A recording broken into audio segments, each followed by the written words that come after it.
नमस्कार दोस्तों, आज अपन देखेंगे राजस्थान में मृदा संसाधन, जिससे संबंधित हर परीक्षा में एक प्रश्न आता है। सबसे पहले अपन देखेंगे मरुस्थलीय मिट्टी, जो राजस्थान में सर्वाधिक पाई जाती हैं। राजस्थान के पश्चिमी भाग में पाई जाती हैं और ये जालोर, बाड़मेर, जैसलमेर, जोधपुर, बीकानेर, चूरू, झुंझुनू, नागौर आदि जिलों के अधिकांश क्षेत्रों में ये मिट्टी पाई जाती हैं। ये मिट्टी कम उपजाऊ होती हैं, लवणीय होती हैं और इसके जो निर्माणकारी तत्व है वो है अधिक तापांतर और भौतिक अपक्षय। और इस मिट्टी की विशेषता देखें तो इसका निर्माण जो है वो भौतिक अपक्षय से होता है। प्रधानतः मुख्यतः इसका निर्माण भौतिक अपक्षय से होता है। ये मृदा पवनों द्वारा स्थानांतरित होती रहती है और इसमें उपजाऊ तत्वों की कमी और लवणता अधिक होती है। इसकी वाटर होल्डिंग कैपेसिटी, जल धारण क्षमता कम होती है। ये इस मिट्टी से संबंधित प्रश्न है कि राजस्थान के पश्चिमी भाग में पाई जाने वाली कौन सी मिट्टी कम उपजाऊ होती है।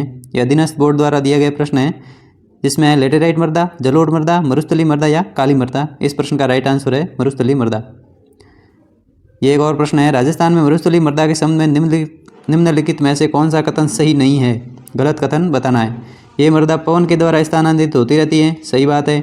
ये मृदा पश्चिमी राजस्थान में पाई जाती हैं, ये भी सही बात है। इसमें उर्वरता की कमी तथा लवणता अधिक होती हैं, ये भी सही है। ये पानी की अत्यधिक मात्रा में सोख और धारण कर सकती है, ये बात गलत है, क्योंकि इसकी वाटर होल्डिंग कैपेसिटी कम होती है।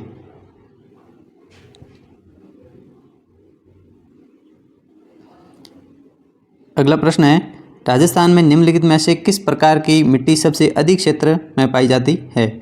काली मिट्टी, लाल मिट्टी, मरुस्थलीय मिट्टी, जलोढ़ मिट्टी। इस प्रश्न का राइट आंसर है मरुस्थलीय मिट्टी। अगली है लाल पीली मिट्टी। इस प्रकार की मिट्टी सवाईमाधोपुर, सिरोही, राजसमंद, उदयपुर व भीलवाड़ा के पश्चिमी भाग में पाई जाती है। ये मिट्टी में उपजाऊ तत्वों की कमी होती है और ग्रेनाइट, सिस्ट और नीच चट्टानों के विखंडन से इसका निर्माण होता है और चूना और नाइट्रोजन की कमी पाई जाती है। उपजाऊ तत्वों की भी कमी और चूना और नाइट्रोजन की भी कमी होती है और लोहांश की मात्रा के कारण इस मिट्टी का रंग लाल व पीला होता है और ये मूंगफली और कपास की खेती के लिए उपयुक्त है। अब इससे संबंधित प्रश्न देखते हैं। यह भी लेटेस्ट 27 दिसंबर को जमादार ग्रेड सेकंड के पेपर में पूछा गया प्रश्न है कि सवाईमाधोपुर, सिरोही, राजसमंद, उदयपुर और भीलवाड़ा जिलों के पश्चिमी भागों में कौन सी मृदा पाई जाती है। तो लाल पीली मृदा पाई जाती है। एक और सवाल है कि राजस्थान में लाल पीली मृदा के संबंध में निम्नलिखित में से कौन सा कथन सही है। ये मृदा बीकानेर और बाड़मेर क्षेत्र में पाई जाती है, ये गलत हो गया। इस मृदा में पर्याप्त मात्रा में चूना और नाइट्रोजन होता है, नहीं, चूना और नाइट्रोजन की कमी होती है, ये भी गलत है। ये मूंगफली तथा कपास की खेती के लिए उपयुक्त नहीं होती है, ये भी गलत हो गया, क्योंकि उपयुक्त होती है। ये मृदा शिस्ट, ग्रेनाइट, नीच चट्टानों के विखंडन से बनी है, ये अपना आंसर हो जाएगा। अगली है लेटराइट मिट्टी। ये डूंगरपुर, उदयपुर के मध्य व दक्षिणी भागों में और दक्षिणी राजसमंद में जिले में मिलती है। ये प्राचीन क्रिस्टलाइन या कायांतरित चट्टानों से निर्मित है। इसमें नाइट्रोजन, फॉस्फोरस, ह्यूमस आदि की कमी होती है। नाइट्रोजन की कमी होती है, फॉस्फोरस व ह्यूमस की भी कमी होती है और लोह तत्व की उपस्थिति के कारण इस मिट्टी का रंग लाल होता है। इसमें लोह तत्व और लाल पीली मृदा में भी लोह तत्व की उपस्थिति के कारण रंग लाल होता है। इस मिट्टी में मक्का, चावल और गन्ने की खेती होती है। प्रश्न है, राजस्थान में लेटेराइट मिट्टी के बारे में निम्नलिखित में से कौन सा कथन सही नहीं है। गलत कथन बताना है। इसका निर्माण क्रिस्टलीय एवं रूपांतरित चट्टानों में होता है, सही बात है। ये मिट्टी नाइट्रोजन, फॉस्फोरस, ह्यूमस पर्याप्त मात्रा में होते हैं, ये बात गलत होगी, क्योंकि इसमें नाइट्रोजन, फॉस्फोरस तथा ह्यूमस की कमी होती है। लोहे की उपस्थिति के कारण ये लाल दिखते हैं और ये मिट्टी डूंगरपुर, उदयपुर के मध्य भाग तथा दक्षिणी भागों में पाई जाती है। इसका आंसर होगा बी, अपना गलत आंसर है। अगली है मिश्रित लाल व काली मिट्टी। ये मिट्टी बांसवाड़ा, पूर्वी उदयपुर, डूंगरपुर, चित्तौड़गढ़ व भीलवाड़ा जिलों में मिलती हैं। इसमें चूना, नाइट्रोजन और फॉस्फोरस की तो कमी, लेकिन पोटास की पर्याप्त मात्रा पाई जाती है। प्रश्न आएगा, निम्नलिखित में से किस मिट्टी में पोटास की पर्याप्त मात्रा पाई जाती है। तो मिश्रित लाल व काली मिट्टी। ये मिट्टी चीका प्रधान मिट्टी है और उपजाऊ मिट्टी है, कपास, गन्ना और मक्का के लिए उपयुक्त है। अगली है काली मिट्टी। ये मिट्टी राज्य के दक्षिणी पूर्वी जिलों कोटा, बूंदी, बारां, झालावाड़ मतलब हाड़ौती में मिलती है और सिक्का प्रधान दोमट मिट्टी है। कैल्शियम, पोटास पर्याप्त मात्रा में पाया जाता है, पर नाइट्रोजन की कमी मिलती है। ये उपजाऊ मिट्टी है। इसमें व्यापारिक फसलें होती है, व्यापारिक फसलें गन्ना है, धनिया, चावल, सोयाबीन अच्छी पैदावार होती है। अगली मृदा है काली मृदा। ये राज्य के दक्षिणी पूर्वी जिलों कोटा, बूंदी, बारां व झालावाड़ में मिलती हैं, हाड़ौती क्षेत्र में मिलती हैं और ये चीका प्रधान दोमट मिट्टी है। इसमें कैल्शियम पोटास पर्याप्त मात्रा में पाया जाता है पर नाइट्रोजन की कमी मिलती है।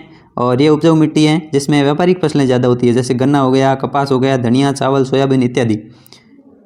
इस मिट्टी से संबंधित प्रश्न है कि निम्नलिखित में से कौन सा एक कथन राजस्थान में काली मृदा के संदर्भ में सही नहीं है, मतलब गलत कथन बताना है। ये चीका युक्त प्रधान मृदा है, ये सही बात है।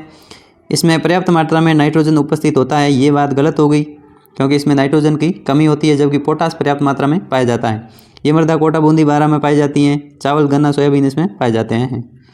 अगली है कछारी मिट्टी।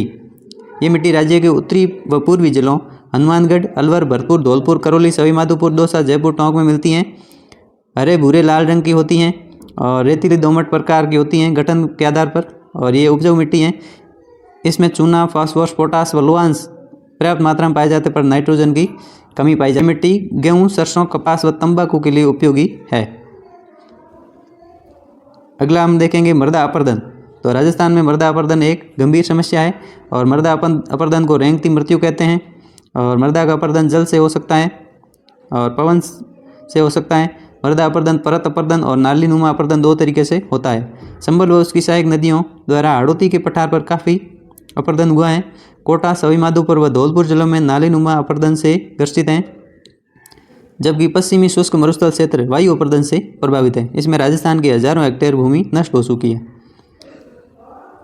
फिर है मृदा अपरदन के क्या कारण है। तो तेज बहता हुआ जल है और ढलान में बहता हुआ जल है, तेज बहती हुई हवाएं हैं, वनों का अंधाधुंध कटाव और अत्यधिक पशुचारण या झूमिंग कृषि या फिर अवैज्ञानिक कृषि। मृदा अपरदन को रोकने के क्या उपाय हैं। तो अभी जो कारण दे के उनको उल्टा कर लो तो रोकने के उपाय हो जाएंगे।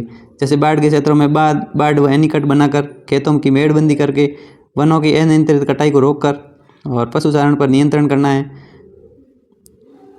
सीढ़ीदार खेत बनाकर समोसरे की जुताई व फसल चक्र का पालन करना है और पंक्तिबद्ध पौधे लगाए जाने हैं।